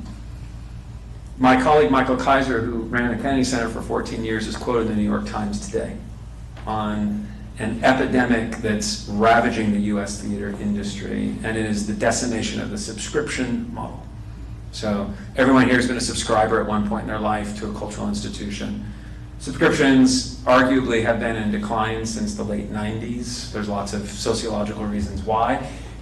They're even worse off now than they were in 2019, and it's a big problem for everybody. However, and I say this optimistically for the Arts Center, you're just starting. So you don't have a lot of subscribers to lose. So if you can get people who bought one ticket last year to buy 2 tickets this year, in my view, that's just as good as getting someone new to come buy a ticket. Does that make sense? So the first strategy is how can we continue to build loyalty and repeat purchase? It's remarketing in other businesses to the people who have already come and tried us out. And the second is then to pick up more inclined non-attenders. You don't have the marketing power to go after people who aren't interested in the arts, with all due respect. Very few people do. It's a losing game. If someone's tuned out the arts, I'm not going after them. The good news is that there's theoretically another 12,000 people who live in Coppell who would go to one performance or museum a year. We got to find those people. What are they reading? Who are they talking to? Whose social media feeds are they following? Which key influencers are they following? Which social circles are they in? Which book clubs? Which photography clubs? Which bike clubs? Which yoga clubs can we do promotional events with? I think the campus right in front of the Arts Center would be a beautiful place on a different night with different weather for a yoga, and then go inside and see the symphony perform something elegiac. You know, these types of affinity marketing efforts are the way in which you bring big groups in. It's really group sales to bring new people in by getting them as a group to come enjoy something at the Arts Center that they already enjoy as a group and buy a ticket at the same time. So again, I could go on arts marketing for a long time. Deepening with current buyers, incrementally picking up inclined non-attenders. I think you could double that number in the next 5 years, no problem. I don't want to put too much pressure on the Arts Center management. They're already doing a great job, but the seats are there to sell, and you've got the people. And then you'll be at 40% penetration of your market. You'll be leading the industry. Thank you. By the way, we're here for you, so as long as you need us. I want to be respectful of your time, but I'm here working for you, so you're going to have to send me home. We have a question from Don. Sure, Don. Hey, thanks. Clarification on some numbers. You mentioned a couple $1 million, and these are all very high level, I know, but a couple $1 million deficit, if you want to call that, we're subsidizing. And if I extrapolate, if you said like 15% unearned, 10 to 15% is sort of where we are right now. Is that right? Did I hear you? It's about right? 20%. I just revisited the number. 20%. Okay, so that's going to put us what, 2,526 is what the total expense. Is that about right, Janine? If I'm back into the right 2526? numbers. I have numbers from Kim, you want them of today. So, as of today, we have expenditures of $1.6 million. We have revenue at $723,000, and we're at a loss of $889,100. And that's through, That is today's numbers of the Art Center's budget through today. For and this year. we're almost to the end of the year. Yes. And how much deficit did you just say? How much, what loss? Okay. 880. So I won't get into, clearly I won't get into the details. That must be operating, there must be, I don't know, debt service or something else that's in there to get to 2 million. Your budget was 2.6 this year? Yes. The budget was 2.6, and you were budgeted to bring in about between $500,000 and $600,000 in earned revenue. Yes, so Yeah. we're exceeding revenues Got and our expenditures are under budget. Okay, so you have, so we've got a small gap already. That's Smaller gap. What you're telling, okay, okay. So clarification on that, and you said that the sort of the normal metric is about 45% earned. Don, I provide that to you as a general benchmark. Right. Roughly 45% earned, roughly 55% contributed. Okay. But that's not the only way to look at a healthy business. But I would say if you get closer to that direction, you're definitely heading in the right direction. Right, and that's what I was just clarifying, make sure that's where we ought to be heading, sort of Yes. for that breakdown and everything. Correct. Another question, so I know you just said you were focusing on the main hall and on Wilson. So does that mean the Grove and the reception hall, there really isn't any lift to come from those, or? No, it doesn't. Could that be part of the inventory also? Absolutely, and thank you Okay. for that clarification. Yes, absolutely. You know, Janine is, I think, closest to this. Your Wilson and your Main are your primary revenue drivers. They're the biggest spaces. They're the most expensive. I think that that's what businesses and corporations, for the most part, are going to want. But you have lovely smaller spaces that you can drive some additional incremental revenue from, 100%. Okay, so that would be just sort of gravy on top of anything, any other. I don't think those are your primary drivers, but That makes yes. sense. Sure, okay. The resident company 5%. Yeah. This is probably more of a philosophical discussion, so does that, so it's only, I think, at the end of the day, it's about $30,000 was sort of the goal, right, is roughly. But Somewhere I know in there. 42,000 was the number thrown out there. Correct. Does that, I guess what I'm conflicted with a little bit is, does that move the needle in light of where the resident company's fundings comes from to begin with? And when I say that, did y'all focus on the resident company, how they get funded, how they? We did not. Okay, because what I'm wondering if that means that there was $48,000 in additional resident company usage fees, which makes sense theoretically, but does that mean we just have a request from the resident companies for them to fund, for us to fund $40,000 more? That I can't answer for you. I understand the question. Do you understand? I do understand the Okay, question. so that goes back to, does it move the needle enough, or what are we accomplishing by charging the $30,000 to $40,000 in residence fee? Is it a behavior thing? Is it because it's not really monetary, is gonna be my, I guess, very short opinion. $30,000 into $1 million, everybody can do the math, it's 3%. $30,000 into $2 million, everybody can do the math, it's 1.5%. So Don, I think you're right, that the answer is not that it is the material financial driver. I think, and I want to be very careful here, because I don't want to lay on a texture to the word that is negative, but I do think that it produces some choice architecture that will be helpful in the long run. Okay, and that makes sense. And I would say that that's completely normative as well, because, you know, and I say this, I'm going to zoom out of Coppell for a minute, okay? So it's not about the resident company, it's not about the Art Center. If we have a situation where a user has the opportunity to use something ad infinitum without any feedback, financial feedback or other feedback, the incentive is to continue to do that. Sure.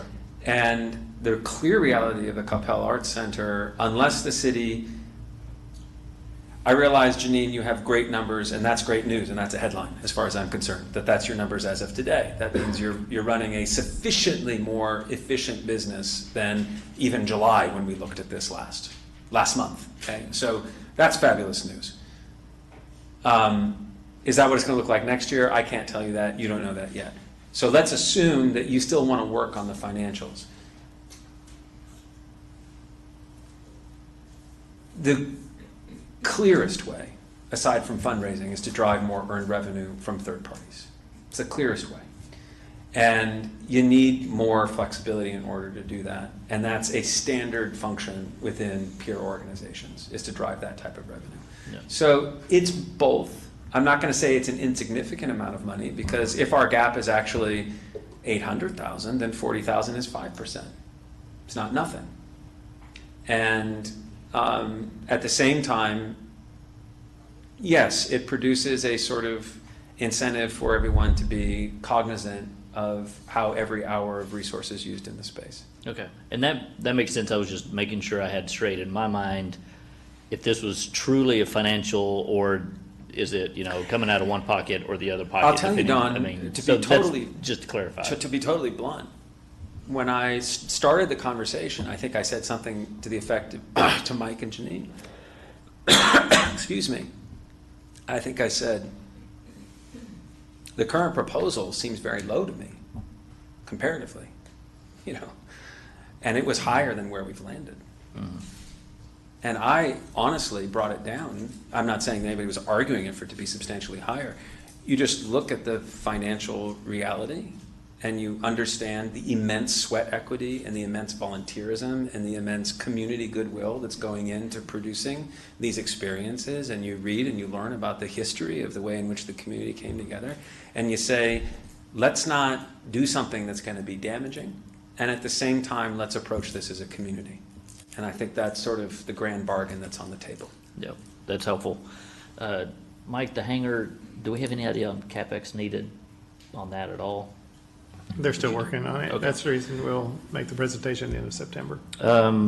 I think you answered this earlier, indirectly answering somebody else. So the foundation strategy for $300,000 Yeah. in fundraising, that's really for operating expenses at this point, not endowment. That was going to be my question, but I Correct. think you answered that. That's earlier. exactly right. That's really to fund some of the presents or something, normal operating expenses, right? Not building an Correct. endowment at this point.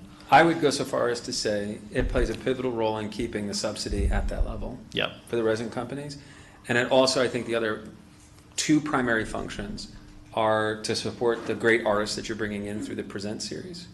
And I think the third function is to continue to think as a partner with the city on maintaining the building at a world-class standard. Yep, okay. And then one last thing, the catering, so the resident company being able to do concessions for themselves, that makes a lot of sense. What is our, what's our original, our current agreement? Is that work within our current agreement? Yes, so we sat down with Macklin's and I sat down with the resident companies in order to continue with our exclusive catering agreement. We all came to the consensus that we're going to discontinue having Macklin's at resident company shows unless they request them, and then they would have to pay a fee. But that opens the door for the resident companies to sell their own prepackaged food and non-alcoholic beverages, and then they keep all of that revenue for that if they choose to for their shows. And that was the model that the resident companies used when they had their shows over at Moore Road, the old fire station. Okay, that makes sense. I thought there was a current agreement in place, and I just making sure it worked within the current agreement. And that's all I have. That's all? That's it. Kevin? Again, thank you for the presentation. It is a lot to digest, so I definitely appreciate the opportunity to kind of reflect as my fellow council members are asking questions and stuff. I do have a question probably specifically for Janine, with the structure that he's talking about the increase in third-party rentals, considering if we get the inventory available to increase that. I know we increased the staff at the Arts Center recently. What does the current structure of the staffing at the Arts Center, will that support the rentals that they're talking about on the increase? And would there be any additional revenue or cost incurred? I'm sorry, expense, not revenue, expense incurred in trying to get us to that higher level of third-party rental? Well, of course, there'll be some added expenses because as we add rentals when there is inventory, we will have to hire more outside contractors like custodial and security. So those will be additional expenses. As far as staff, the staffing plan that I presented and you approved had these thoughts in mind in order to support this. The current user agreements do not expire until September 30th of 23. So this added inventory, 24, I'm sorry. I'm so sorry, I said the wrong year. The inventory would not be expanded until October 1st of 24. Excellent. Thank you for that clarification. And appreciate you bringing that structure that allowed us the flexibility to be able to expand if that's where we decide to go. So thank you. Anybody have anything else for Brett?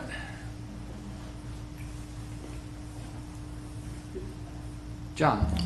Thank you. So I guess the presentation that you came up with today, is that just, you might have said it, but is it just with you and Janine and the staff, or who was involved with this?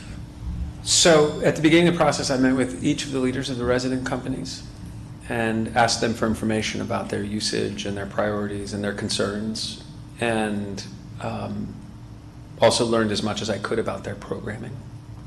I did require a great deal of information, historical information, financials, current management operation information, management agreement operation, management agreement information from Janine. I think Mike mostly provided context. It wasn't so much seeking information from Mike as Mike was helping to sort of think with us about the big picture and all of the levers that were available to pull in order to find a general solution. And then our team did a substantial amount of independent research. So we met with the resident companies maybe 2 weeks ago and provided a preview of some of this and provided a summary of some of this information as well.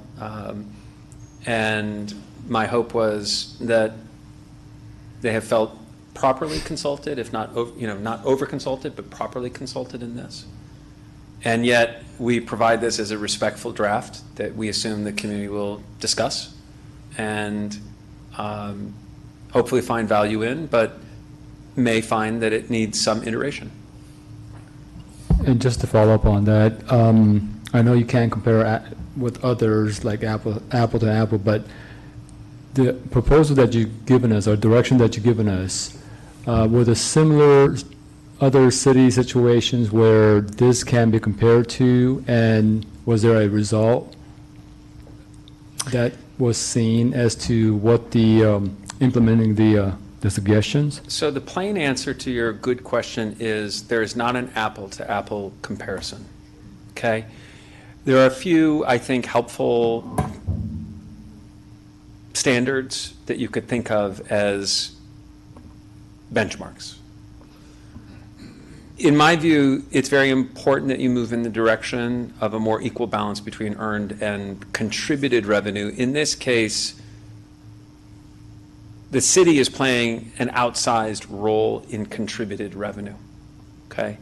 So in budget terms, that $2 million figure is budget, roughly $500,000 or $600,000 in earned revenues, roughly $1.9 million in city and other contributed, but mostly city at this point.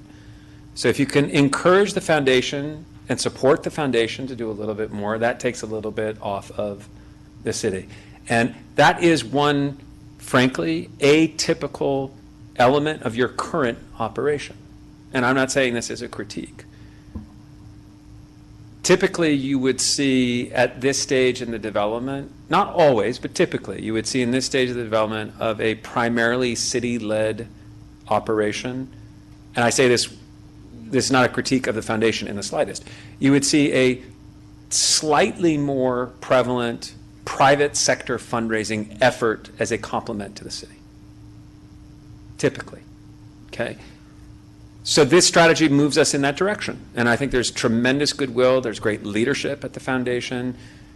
My nudge is to say, Can the foundation call on the private sector on an annual basis, much like you as a community came together and called on the private sector in partnership with the city to get the building done? So that's one feature of your current structure that's a little bit atypical. We've pointed to, and I would say, I could give you examples of a variety of different scenarios of resident companies in relationship to performing arts centers. Probably so many varieties that you would say, Brett, I can't find a standard, and I would say, you're right. There really isn't a standard. I would say it would be exceedingly difficult for you to find a scenario wherein there are a group of resident companies that were using a space entirely subsidized. That would be very, very, I don't know of an example. The far more common example is that resident companies are paying, and I say this not trying to change anything that we've said today, more than what we have suggested, okay? But I would also say in those scenarios, you have different cultures in those communities, and this is not meant to be a critique of Coppell. You've done something extraordinary, but in those communities you might have had resident companies that never had a partner in the city, never had a partner in the city, and so had to develop all of their resources, facilities, financial, other, completely in the absence of any public sector partnership. And so in that scenario, you would have slightly financially more, I want to be as mindful and respectful of our resident companies as possible. Financially more autonomous institutions. I don't mean the resident companies are not, but the relationship with the facility right now is extraordinary. So in those scenarios where there's no city partner and no facilities, you would have companies that had perhaps over decades built up that capacity on their own. So Coppell is unique. It's unique. And I wouldn't want to say there is a path that is like others that you should follow. What this path, I think, represents is it calls on the strengths of all the parties and says, how can we each ante up a little bit in incremental ways in order to continue to keep the good thing that we have really good. I hope that helps. I mean, I could talk a lot more about environment, but I think that's the gist of it. You're welcome. Very quick, of the Yes, Jim. 2,692 unique buyers, do we know how many of those are Coppell residents? Janine, do you happen to know? I seem to remember looking at the zip codes that it was a vast majority of them. So that number, that unique ticket buyer is zoned to the Coppell zip code. Does that make sense? Mm-hmm. So there are some more unique ticket buyers that are outside of the Coppell zip code, but we are still primarily selling to this zip code. And we're trying to move our marketing efforts to outside zip codes now. So, I'm sorry, lawyer says one question, it'll be two. So, of the 2,692 unique buyers, so if I buy season tickets, so I buy all the entire presented series, I'm still treated as a single unique buyer. You're still unique, Jim. Well. Yes. We'll save that for In arts management parlance, you're still a unique buyer. Okay, thank you, sir. You're welcome, Jim. Yes, you're. Council, anything else? Brett, thank you very much for your welcome. time and the presentation, and you've given us a lot to think about. Our challenge is going to be coming up with a go-forward plan, and to the council, what kind of time frame are we kind of looking at here to do that? What are you guys comfortable with? I thought we were going to talk about it next month. We will. I'm sure we will talk about it. I mean, is that sufficient time to cogitate about the topic and come back? I think it is, for me it is. So it, Can we add it to something other than the September 12 meeting? It will not be the September. It won't be the September. It's not going to be the September 12th meeting. Okay. We've been told that that one's going to be very busy. All right, so that'll be the 26th, which is actually turning out to be kind of busy too, so that's okay. Mayor, is our goal to, in terms of the cogitation and the discussion that you're proposing, is it looking towards, the planning retreat and the budgetary considerations at that time? Is that kind of what we're building up towards? That's certainly, that will be later, that's part of it, but they're looking for something sooner so that, well, for example, she's going to be off looking at shows for next year before before our planning session is. Right, okay, so there are other. There's other things that work than just the budget. Okay, thank you. Just to speed that up, sorry guys and ladies. She's working with the resident companies now. We really need to have direction within, by the end of September. Okay. And just to be clear, what we're looking for, I'm not looking for you to get in the weeds. That's what we're responsible for. But philosophically, what's the business model, right? And so you've heard Brett in his presentation talking about freeing up dates. That would be a change, right? So you're going to hear about the potential of the hangar / the fire admin building as a way to offset for rehearsal space. And if that's something that you continue to support, that informs you as far as what that decision looks like for direction, so that then we can go back and with confidence with the resident companies as they're developing their schedules and as they're looking to their management agreement for 24, 25, and for the next several years, how that discussion is going to go between Janine and the resident companies. So that's why it's important. We're here to answer questions, and we'll get the presentation to y'all tomorrow, so you can study that. And we're happy to meet with you at any time to be able to have the one-offs that we need to be able to have on as far as how this works. Okay. Just to sort of clarify as far as direction for us, so the presentation tonight had a number of different facts, 5 different levers to pull here. We're going to be discussing and really giving direction on what are we doing with it, amount of inventory available for rental and usage, and then how does that play in with the resident companies. There are things like the foundation direction, like part of that was $300,000 from the foundation, but that's not going to be from us, right? Correct. Correct. The focus is on the evolution of the relationship between the resident companies and the art center. And that's the feedback you would need. Right. From Because us, right? when the art center was being contemplated, there were conversations with the resident companies that this would be a place that they could perform, right? And through just the natural progression with COVID and everything else that happened, you have a lot more going on at the art center. That's why inventory is being impacted. Right, okay. So if you can give us the direction so that we can look at the resident companies and say, here's how council viewed that, here's the evolution of that.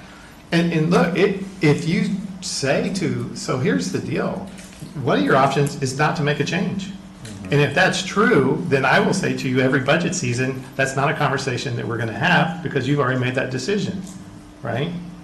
We don't have this conversation about the library. We don't have this conversation about the core. We only continue to have this conversation about the art center. It's a use of the facility. I mean, it's a facilities use question, right? That's what direction are we headed? Right. Yeah. All right. Well, okay, so conceptually then, you've raised an issue that's kind of been dogging me a little bit. So I would think if we looked at the cost of the core in relation is the unearned that the city's funding in relation to the membership fees we're charging as the earned, we wouldn't be anywhere close to a 45-55.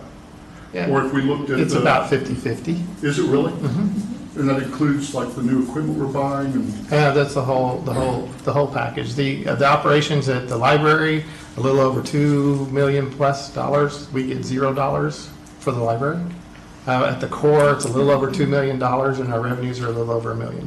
Those are ballpark figures. Now, like the senior center and the memberships that we charge Yeah, there in that's relation to de the minimis. cost. It's de minimis. So what is it about the arts center that would enhance the sensitivity to the earned and unearned ratio, and expect that to be higher than the other amenities that we provide the community in the form of the core, the senior center, the library.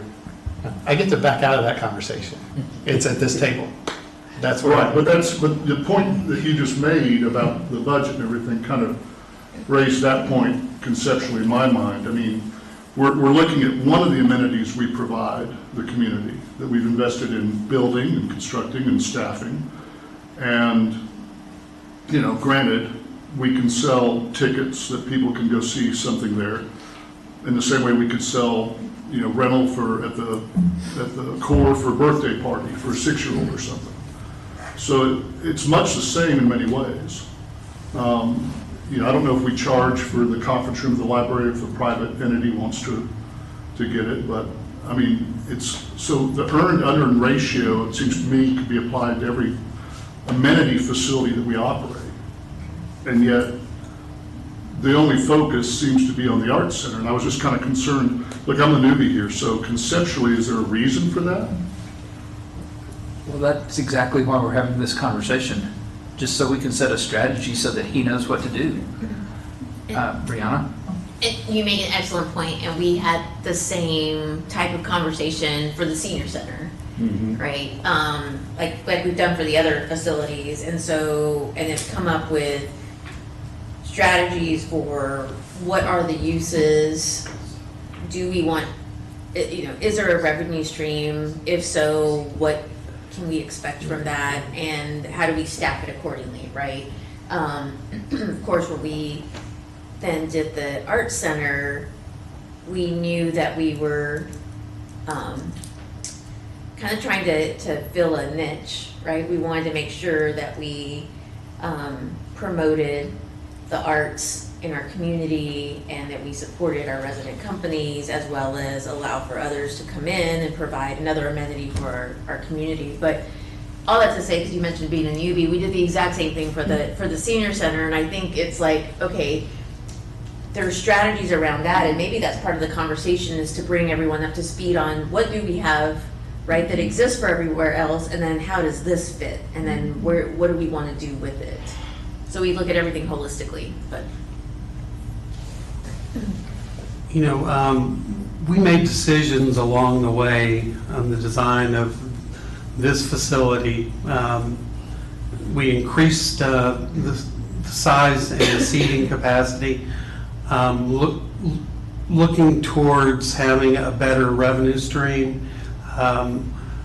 You know, the gathering space out front that was made large enough and provided with you know, the necessary sound equipment and attenuation to be able to rent that out, because I think everybody realized this was going to be something that always took money, you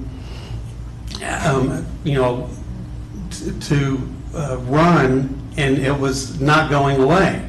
Once you build it, then you have an obligation. So we made decisions how we could possibly pare that down, and I think maybe that the next step is, you know, obviously not going to make it self-sustaining by any means.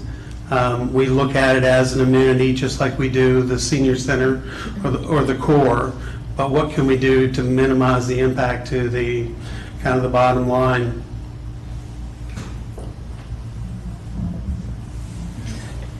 And kind of going on with that, just John next. I don't remember if it was 2017 or 18, but it was somewhere, you know, just as we were beginning construction, there was a lot of planning, and quite honestly, we're just kicking off the third season next month in a couple of days, and we're pretty much on track where we said we'd be back then. So, you know, it's been on a expenses have been going down, revenues have been going up. So I just see this as the next evolution in that trend. John? Yeah, thank you. I'm not sure this will answer what you just asked, but not to, again, downgrade our resident companies or anything like that, but I don't believe like the core or even the senior center, if someone wanted to rent that space, I think we charge them full price versus if a resident company wanted to rent that space, I don't think they're given a discounted price, are they? As far as, right. So that's a big difference, because if someone wants to rent a space and there's a priority of that space being taken by a resident company and we're not able to generate that revenue, that's a huge difference. And I say that because I know one of the group wanted to rent a space and there was no spaces. I mean, it wasn't available. So, and I thought, wow, we were that busy, and it just turns out that we just didn't have the weekends available because it was all taken. And this is an organization that would have done every year, brought in an event to that art center every year, and that's a loss for us. So I think there's that huge difference between core or the senior center versus who's running it and who gets a priority. That's a big difference, I think. I was gonna just say because I've had the same question you did, Jim, about what's different from a metric standpoint with this amenity. But sort of to Mark's point, sometimes I wonder, it's really all these different amenities, they all have, I think, different potential to raise revenue. Some, I'm assuming the library doesn't have really any potential to raise any revenue, or very little. Very little. Right? Whereas something like the Arts Center does, the core does, but the rest of the parks don't have as much potential. So it's really a question about potential. But to Mark's point, you go into it knowing these are quality of life amenities in the city that we're always going to fund at some level. It's just, it may be different levels for different amenities is the way I've sort of had to view it. Yeah. Yeah, I mean, I think pretty much all the amenities we're discussing exist, at least in large part, by virtue of the two vision projects, 2030 and 2040. I mean, these were amenities that the community identified, through the vast participation we had in those two projects, that they wanted in the community. So, and I know just from the standpoint of programming at the Arts Center, I mean, if you look, one thing that, and I don't want to speak for Janine or any of them, they're more than capable, they have their own voice, but we have a lot of children's programming. Well, of course, Coppell is, family-oriented community. So you end up with bubbles and all sorts of kid stuff, which is immensely popular and, exposes a lot of people, including parents, to the facility that maybe later come back for the DSO or something else. So, it is a quality of life amenity, just in the same way I think that the core is, in the same way that the library and all these other amenities are, and they all exist in part,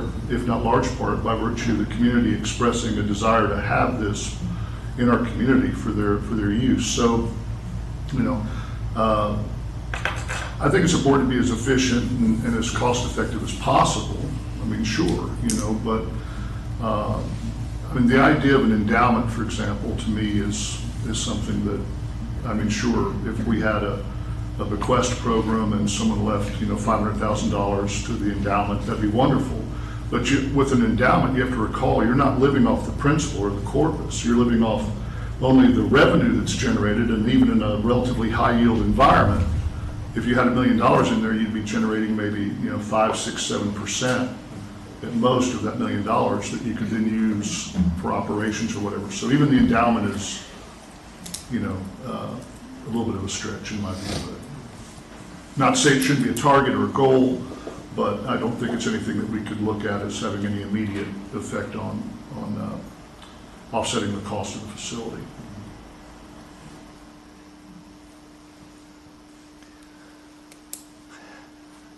So we'll continue these on the 26th. Everybody good? Anybody have anything else? And be prepared to give staff direction, right, on the 26th. We'll give Mike direction. All right, thank you very much, everybody. It's been a very well spent 2 hours. Appreciate everybody being here, everybody's attention and questions. There being no further business before the council, we're adjourned at 8:04.